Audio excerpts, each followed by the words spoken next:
جب وہ چڑھائی کرتا تو لشکروں کے خیمے نصب کرنے کے لیے کھونٹوں کا ایک بڑا ذخیرہ ان کے ہمراہ ہوتا۔ ایک دوسری رائے یہ بھی ہے کہ وہ جس سے ناراض ہوتا اسے صلیب پر چڑھا کر اس کے جسم میں میخیں لگوا دیتا۔ واللہ علم۔ الذین طغوا فی البلاد، جنہوں نے ملکوں میں سرکشی اختیار کی تھی، فاکثروا فیہا الفساد، سو انہوں نے ان میں بکثرت فساد پھیلا دیا تھا۔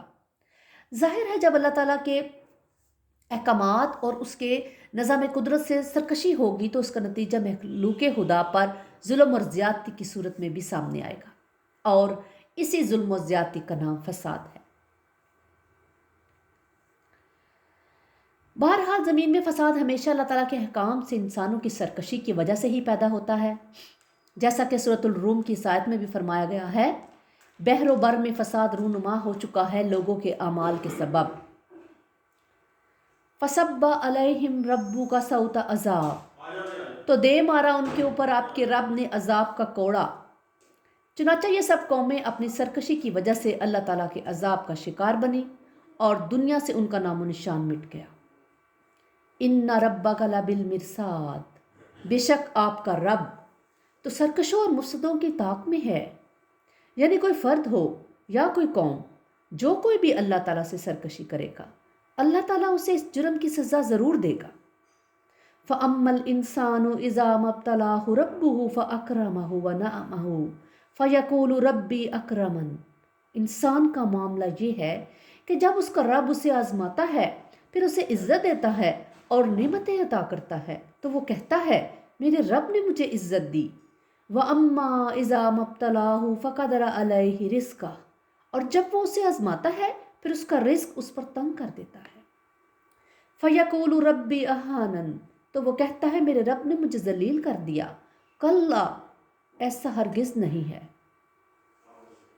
یہ مقام اپنے مضمون کے اعتبار سے پورے قرآن مجید میں منفرد اور ممتاز حیثیت رکھتا ہے۔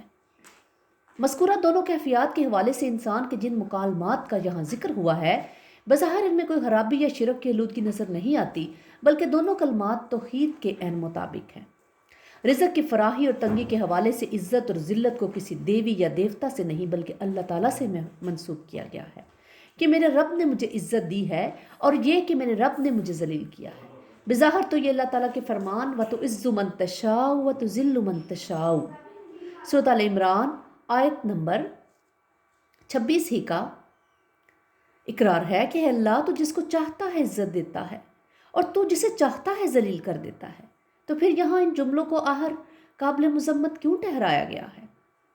اس لطیف نقطے کو سمجھنے کے لیے اس حقیقت کو پیش نظر رکھنا ضروری ہے۔ توحید تو ہدایت کی جڑ اور بنیاد ہے، جبکہ اس بنیاد سے اوپر بھی ہدایت کی بہت سی منزلیں ہیں۔ اس لیے بندہ مومن کو زندگی میں گائیڈنس کے لیے اپنی نگاہیں صرف مینارہ توحید پر ہی مرکوز نہیں رکھنی چاہیے، بلکہ اسے شاہراہ ہدایت کے ہر سنگ میل اور ہر موڑ کو پیش نظر رکھتے ہوئے اپنے انداز فکر اور طرز عمل کا رخ متعین کرنا چاہیے۔ چنانچہ ان باتوں کے حوالے سے اصل اور بنیادی خرابی یہ ہے کہ یہاں انسانی سوچ نے رزق کی فراخی اور تنگی کو عزت اور ذلت کا معیار سمجھ لیا ہے، اور اس حقیقت کو نظر انداز کر دیا ہے کہ انسان کے رزق کی بسط و کشاد اللہ تعالیٰ کی طرف سے ہمیشہ امتحان اور آزمائش کے لیے ہوتی ہے۔ اللہ تعالیٰ کبھی انسان کو بہت زیادہ رزق دے کر آزماتا ہے تو کبھی اس کو معاشی تنگی دے کر اس کا امتحان لیتا ہے۔ گویا انسان کے لیے عیش و آرام اور مال و دولت کی فراوانی میں بھی امتحان ہے، اور رنج و اسرت اور تنگ دستی اور ناداری بھی امتحان ہی کے منازل ہیں۔ اس طرح سے اگر دیکھا جائے تو جس انسان نے مال و دولت کی کمی یا زیادتی کو ذلت اور عزت کا معیار سمجھ لیا وہ در حقیقت دھوکہ کھا گیا۔ ایک بندہ مومن کو تو دنیاوی عزت اور ذلت کی ویسے بھی پرواہ نہیں ہونی چاہیے۔ ظاہر ہے کہ اصل اور حقیقی عزت یا ذلت کا فیصلہ تو یوم آخرت کو ہوگا۔ چنانچہ جب اللہ تعالیٰ جس انسان کو رزق کی فراخی سے آزما رہا ہے اس کی عزت اس میں ہے کہ وہ اللہ تعالیٰ کی نعمتوں کا شکر ادا کرے اور اپنے ارد گرد محروم اور نادار لوگوں کو ان کا حق ادا کرے جو اللہ تعالیٰ نے آزمائش کی غرض سے اس کے مال میں رکھ دیا ہے۔ اسی طرح جس شخص کا امتحان رزق کی تنگی کے ساتھ ہو رہا ہے اس کی عزت اس میں ہے کہ وہ صبر کرے اور اپنی عزت نفس کو بچا کر رکھے۔ اس طرح اس کی ایک بنیادی وجہ یہ بھی ہے کہ آسائش و آرام میں انسان کے غافل ہو جانے اور اللہ تعالیٰ کو بھول جانے کا زیادہ امکان ہے، اور مشکل اور پریشانی کی کیفیت میں انسان ہر وقت رب کو یاد کرتا رہتا ہے۔ اس حوالے سے نبی پاک صلی اللہ علیہ وسلم نے فرمایا، جو مال مقدار میں کم ہو مگر کفایت کر جائے وہ اس سے بہتر ہے جو زیادہ ہو مگر غافل کر دے۔ اس ساری گفتگو کا لب لباب یہ ہے کہ توحید ہدایت کا پہلا اور بنیادی درجہ ہے۔ اگر انسان اپنے اچھے برے ہر طرح کے حالات کو من جانب اللہ سمجھے تو اس کا یہ طرز عمل توحید کے عین مطابق ہے، لیکن اس کے اوپر بھی ہدایت کے بہت سے درجات ہیں۔ ان درجات میں سے ایک یہ ہے کہ انسان اللہ تعالیٰ کی آزمائش اور ابتلا کے اصول و ضوابط کو سمجھے اور یقین رکھے کہ دنیا کے عیش و آرام اور تنگ دستی اور اسرت کی کیفیات اللہ تعالیٰ کی طرف سے آزمائش کی مختلف صورتیں ہیں، اور تنگ دستی اور اسرت کی آزمائش کے مقابلے میں دولت کی فراوانی کی آزمائش کہیں زیادہ سخت اور خطرناک ہے۔ کلا بل لا تکرمون الیتیم، ایسا ہرگز نہیں بلکہ تم لوگ یتیم کی عزت نہیں کرتے۔ ولا تحاضون علی طعام المسکین، اور نہ ہی تم لوگ آپس میں مسکینوں کو کھلانے کی ترغیب دیتے ہو۔ کسی دوسرے شخص کو کسی نیکی کی ترغیب دینا اس لیے بھی مشکل ہے کہ اس کے لیے انسان پہلے خود اس نیکی پر کاربند ہو۔ اس آیت میں دراصل اسی انسانی کمزوری کی طرف دھیان دلایا گیا ہے کہ نہ تم خود بھوکوں کو کھانا کھلاتے ہو اور نہ دوسروں کو اس نیک کام کی طرف راغب کرتے ہو۔ وَتَأْكُلُونَ التُّرَاثَ أَكْلًا لَمًّا، اور تم ساری کی ساری میراث سمیٹ کر کھا جاتے ہو۔ اس میں انسان کے بنائے ہوئے غیر متوازن اور ظالمانہ قوانین وراثت کی طرف بھی اشارہ ہے کہ تم میں سے جو طاقتور اور مختلف حیل و بہانوں سے تمام وراثت پر قبضہ کر لینا چاہتا ہے، واضح رہے کہ قرآن مجید نے دنیا کو مفصل، جامع اور متوازن قوانین وراثت عطا کیے ہیں۔ اسلام سے پہلے عرب معاشرے میں باپ کی پوری وراثت بڑے بیٹے کو منتقل ہو جاتی تھی اور چھوٹے تمام بہن بھائیوں کو اس میں سے کچھ نہیں ملتا تھا۔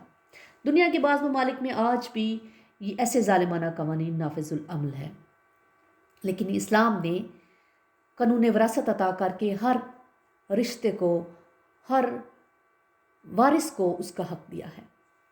وَتُحِبُّونَ الْمَالَ حُبًّا جَمًّا، اور تم مال سے ٹوٹ کر محبت کرتے ہو۔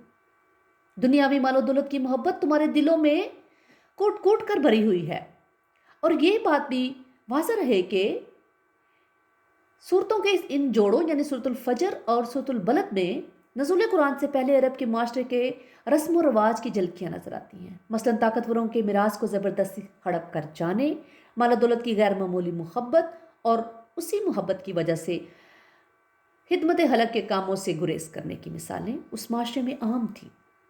کلا اذا دکت الارض دکا دکا، ہرگز نہیں جب زمین کو کوٹ کوٹ کر ہموار کر دیا جائے گا۔ اس آیت کا یہ ترجمہ شاہ ولی اللہ رحمۃ اللہ علیہ کے فرزند ارجمند شاہ عبد القادر کے مطابق ہے، جبکہ ان کے بھائی شاہ رفیع الدین نے اس کا ترجمہ یوں کیا ہے کہ جب زمین کو ریزہ ریزہ کر دیا جائے۔ وَجَاءَ رَبُّكَ وَالْمَلَكُ صَفًّا صَفًّا، اور آپ کا رب جلوہ فرما ہوگا جبکہ فرشتے قطار در قطار حاضر ہوں گے۔ سورۃ الحاقہ میں قیامت کے دن کا ایک منظر اس طرح سے بھی بیان کیا گیا ہے، اور فرشتے ہوں گے اس کے کناروں پر، اور اس دن آپ کے رب کے عرش کو اٹھائے ہوئے ہوں گے 8 فرشتے۔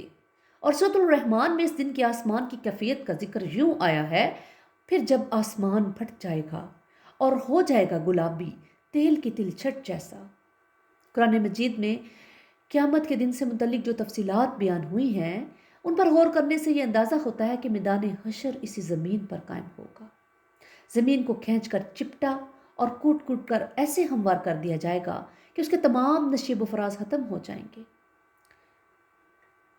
سورۃ الطٰہٰ میں ہے کہ پہاڑوں کو روئی کے گالوں کی طرح اڑا دیا جائے گا، پھر زمین پر اللہ تعالیٰ کا نزول اجلال ہوگا۔ اللہ تعالیٰ کی ایک خاص تجلی کے ساتھ 8 فرشتے نازل ہوں گے، دوسرے فرشتے صفے باندھے کھڑے ہوں گے، اللہ تعالیٰ کی عدالت لگے گی، حساب کتاب ہوگا، اور یوں قصہ زمین برسر زمین ہی طے ہوگا۔ گویا جس زمین پر انسانوں نے اپنے اچھے برے اعمال کا ارتکاب و اکتساب کیا ہے، اسی زمین پر ان کا حساب ہوگا۔ اللہم حسبنا حسابا یسیرا، اے الہی ہمیں حساب کتاب میں آسانی فرمانا، یا الہی بلا حساب جنت الفردوس عطا فرمانا، آمین۔ وجیء یومئذ بجہنم، اور لے آئی جائے گی اس روز جہنم بھی۔ جہنم کا ظہور بھی شاید زمین کے اندر سے ہی ہوگا، یعنی جب زمین کو کھینچ کر چپٹا کیا جائے گا تو اس کے اندر کا کھولتا ہوا لاوا باہر نکل آئے گا جو جہنم کا سامان پیدا کرے گا۔ واللہ علم۔ یومئذ یتذکر الانسان وانى له الذکریٰ، اس دن انسان کو سمجھ آئے گی، لیکن اب سمجھنے کا کیا فائدہ؟ اللہم انی اعوذ بک من عذاب جہنم۔ اللہ پاک ہمیں اپنے نیک بندوں میں شامل فرما لیجئے اور ہمیں دائیں ہاتھ والوں میں سے کر دیجئے، آمین۔ اس دن انسان کو بہت کچھ یاد آ جائے گا کہ وہ دنیا سے اپنے ساتھ کیا لے کر آیا تھا، اور اسے نصیحت بھی حاصل ہو جائے گی، لیکن اس وقت کی نصیحت سے اسے کوئی فائدہ نہ ہوگا۔ ظاہر ہے فائدہ تو تب ہوتا اگر اس نے دنیا میں نصیحت پکڑی ہوتی۔ یقول یا لیتنی قدمت لحیاتی، وہ کہے گا اے کاش میں نے اپنی زندگی کے لیے کچھ آگے بھیجا ہوتا۔ یہاں لفظ حیاتی خاص طور پر قابل توجہ ہے، یعنی اس وقت انسان کو معلوم ہو جائے گا کہ میری اصل زندگی تو یہ ہے جو اب شروع ہوئی ہے۔ میں ہاں دنیا کی زندگی کو اصل زندگی سمجھتا رہا جو اس اصل زندگی کی تمہید تھی۔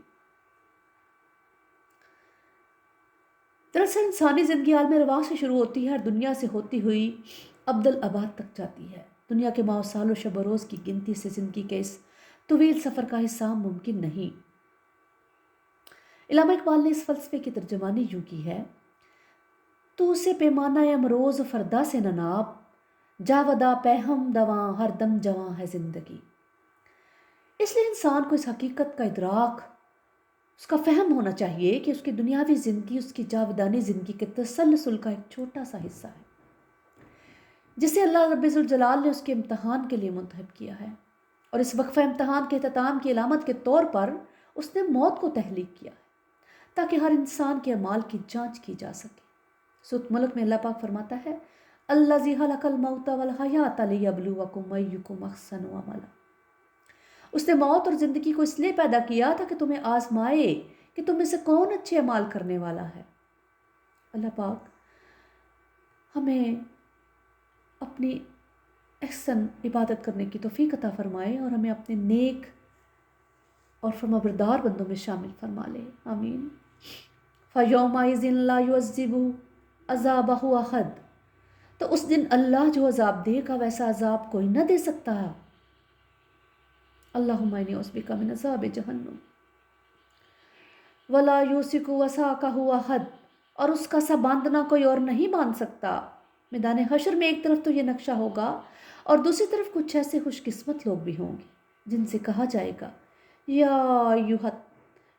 ایتھا النفس المطمئنہ، اے نفس مطمئنہ جو اس امتحان زندگی میں مطمئن ہو کر یکسوئی کے ساتھ اپنی رب کی بندگی میں لگا رہا اور اس کے دین کے ساتھ چمٹا رہا۔ اے اللہ ہمیں نفس مطمئنہ لوگوں میں شامل فرما لیجئے، آمین۔ ارجعی الی ربک راضیۃ مرضیہ، اب لوٹ جاؤ اپنے رب کی طرف اس حال میں کہ تم اس سے راضی، وہ تم سے راضی۔ اے اللہ پاک ہمیں ایسے لوگوں میں شامل فرما لیجئے جن سے آپ راضی ہیں۔ سورۃ البینہ کی آیت نمبر 8 میں ایسے خوش قسمت لوگوں کی یہی کیفیت بیان کی گئی ہے کہ اللہ ان سے راضی اور وہ اللہ سے راضی۔ فَادْخُلِی فِی عِبَادِی، تو داخل ہو جاؤ میرے بندوں میں۔ اللہ تعالیٰ کے ان نیک بندوں کی نشاندہی سورۃ النساء کی اس آیت میں کی گئی ہے، اور جو کوئی اطاعت کرے گا اللہ کی اور رسول کی تو یہ وہ لوگ ہوں گے جنہیں میت حاصل ہوگی، جنہیں میت حاصل ہوگی ان کی جن پر اللہ کا انعام ہوا، یعنی انبیاء کرام، صدیقین، شہداء اور صالحین، اور کیا ہی اچھے ہیں یہ لوگ رفاقت کے لیے۔ اے اللہ پاک ہمیں ایسے لوگوں کی رفاقت نصیب فرمانا، آمین۔ وَادْخُلِی جنتی، اور داخل ہو جاؤ میری جنت میں۔ چنانچہ اس نفس مطمئنہ سے کہا جائے گا کہ آؤ میرے ان انعام یافتہ بندوں کی صف میں شامل ہو جاؤ۔ ایسے خوش قسمت لوگوں کے مراتب کی بلندی کے تصور اور اپنی تہی دامنی کے احساس کے پیش نظر ہمارا ان کی میت کے لیے دعا مانگنا اگرچہ چھوٹا منہ بڑی بات کے زمرے میں آتا ہے، لیکن پھر بھی دل سے بے اختیار دعا نکلتی ہے۔ اللہم ربنا اجعلنا منہم، اللہم ربنا اجعلنا منہم، اللہم ربنا اجعلنا منہم، آمین۔ ربنا تقبل منا انک انت السمیع العلیم وتب علینا انک انت التواب الرحیم۔ سبحان ربک رب العزۃ عما یصفون وسلام علی المرسلین والحمد للہ رب العالمین۔